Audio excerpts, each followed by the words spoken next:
big T. Here. No, not here.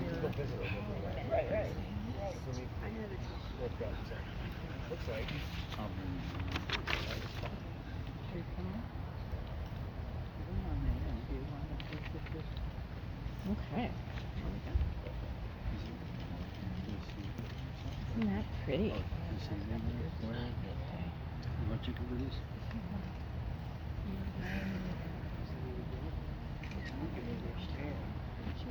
Oh, okay. Oh, that's not bad. I can speak for myself.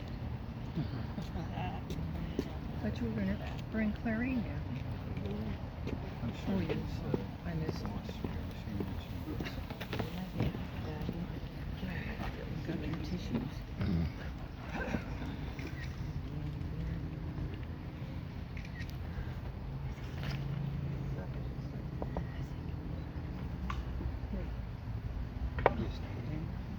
Are we standing?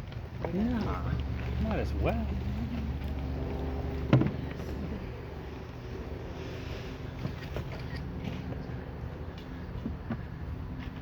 There they are.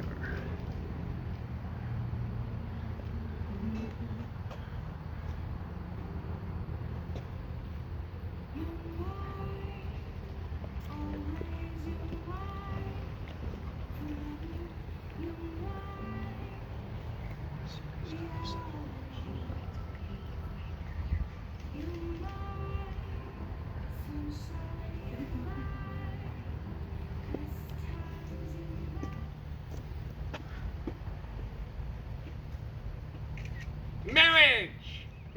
Marriage is why we are all gathered here together today.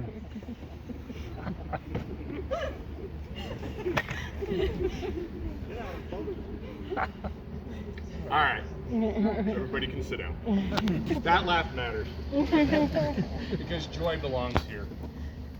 That intro was silly, but it had a purpose. Because what we're about to do now deserves our full attention. We're here to do something real, witness something real. Two people choosing one another on purpose with their whole lives present in these beautiful gardens. This is a gathering of family, history, second chances, and chosen commitments, which means it deserves both reverence and a little room to breathe. So let's all take a breath together.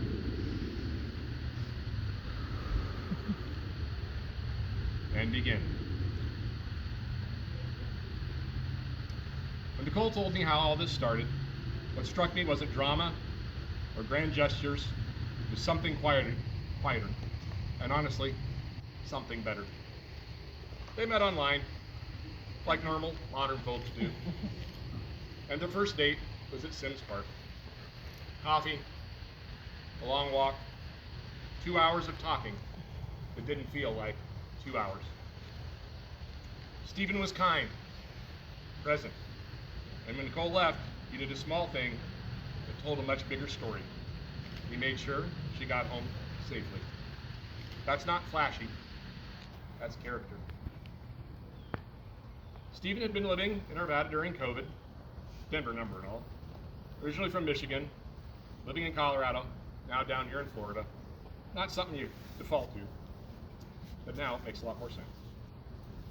This is the kind of guy that moves through the world, hiking, kayaking, pickleball, ultimate frisbee, disc golf, the kind of person that treats stillness as something you earn, not something you default to. For Nicole, that mattered. This wasn't about filling time, it was about going together. And there's one last detail I love. Their first date was on March 21st, 3, 2, 1, which is why they chose January 23rd, 1, 2, 3. Not fate, not superstition, just two people paying attention.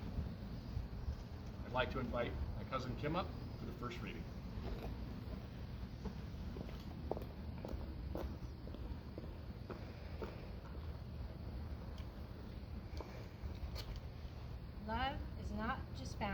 grand gestures, but in the quiet moments, the shared coffee in the morning, the hand reached for in the dark, the knowing glance across a crowded room.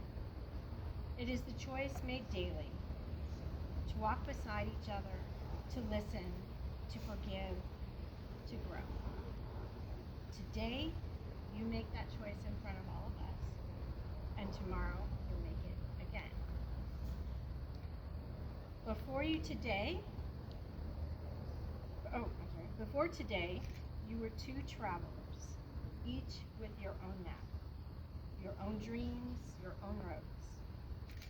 Today, those maps merge. Your dreams intertwine, your roads become one, not because you must, but because you want to. And together, you will discover that the journey is the destination.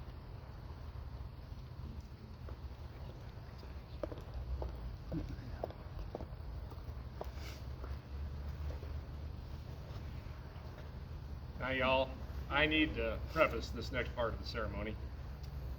This comes from the Song of Songs, one of the oldest love poems we have. It's a piece of writing that's been debated, allegorized, softened, and occasionally argued over for the past 3,000 years. Mostly because it insists on something simple and slightly inconvenient, that love is mutual, embodied, joyful, and not afraid of a little delight. In other words, it refuses to behave. Sound familiar? I'm looking at all you. So today we'll hear it not as an instruction, not as doctrine, but as poetry. The Song of Songs, a Grunkle Tim cut. My love said to me, "Get up, come with me, because winter's over. The rain packed up and left. The flowers, they showed up anyway. The birds remembered their lines again. And there you were, moving fast, like a gazelle on the hills, not sneaking, not hesitating, just showing up, calling my name. And I knew it, not because somebody told me, but because it felt true. You are mine, and I am yours. Not owned, not claimed, but chosen. So mark this here on your heart, right here on your arm. Because love is strong, strong enough to survive the storms, strong enough to outlast fear, strong enough that no flood, no price, no deal could ever replace it. Well, that's the whole thing. That's the poem. Everything else is merely commentary. Now, on to the promises. This is the part that really matters. I'd like to invite Stephen and Nicole to exchange their vows. Nicole, you would like to lead out. Join hands with Stephen if you can. We'll do this again. Oh, okay. Okay, just exchange vows. On this special day, in the presence of our loved one, I, Nicole, choose you, Stephen, as my partner in life. I don't promise perfection, but I promise commitment. I promise to show up even when it's hard. I vow to communicate and to keep learning and to protect our love. I promise to be your partner, your teammate, and your safe space. Choosing you is the best decision I've ever made, and I'll keep choosing you every single day. So I just place the ring on Nicole's finger.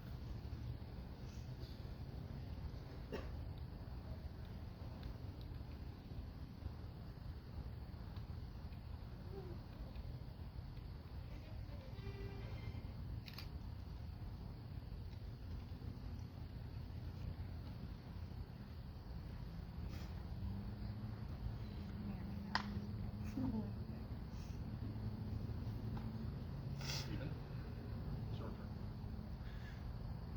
turn. Nicole, you are my best friend, my greatest love, and my home. I promise to stand by your side through every adventure, to cheer you on in your dreams. and to laugh with you, even when life gets messy. I vow to love you fiercely, to support you endlessly, and to choose you every day for the rest of our lives. I see these vows not as promises, but as privileges. I get to laugh with you, cry with you, care for you, and share with you. I get to run with you, and I get to walk with you, build with you, and live with you. And we get to do it forever.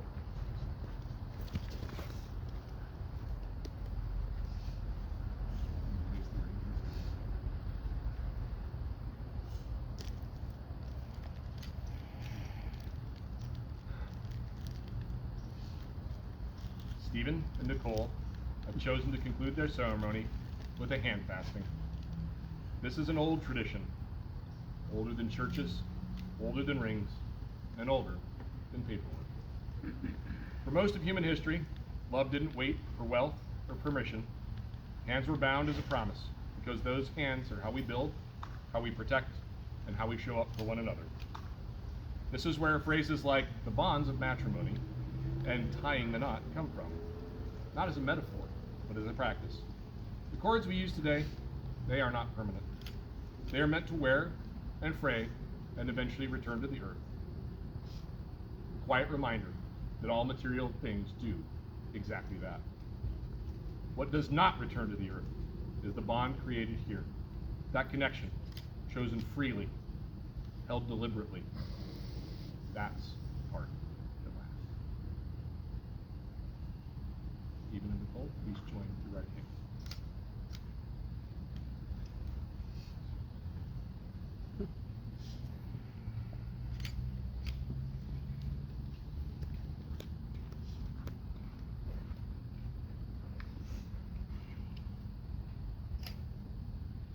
These hands have carried and lived whole lives already. They've carried weight, they've known work, loss, joy, and recovery. Today, they're not being restrained, they're being joined.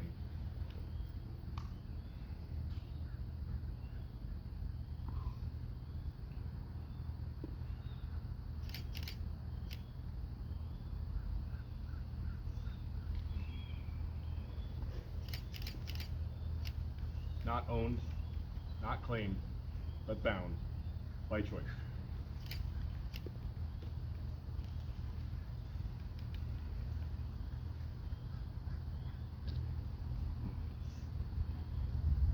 Stephen and Nicole, as these cords form a single loop, let them be a reminder that what you've chosen today is not control, but commitment. Not perfection, but presence.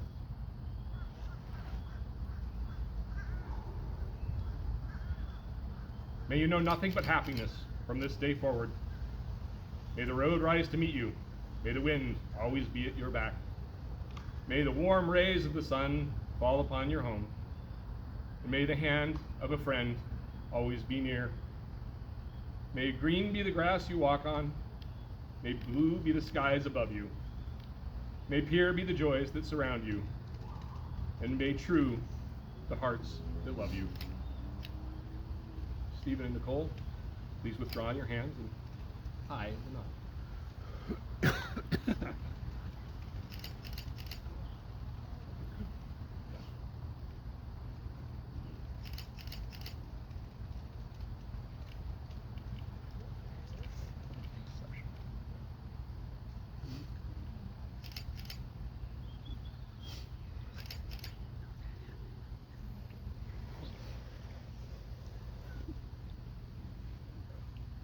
As the officiant of this ceremony, I now pronounce you man and wife. You may kiss the bride.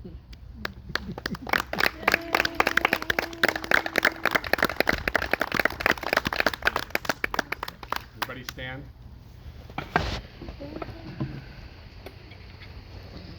Thank you all for coming today. Let's eat.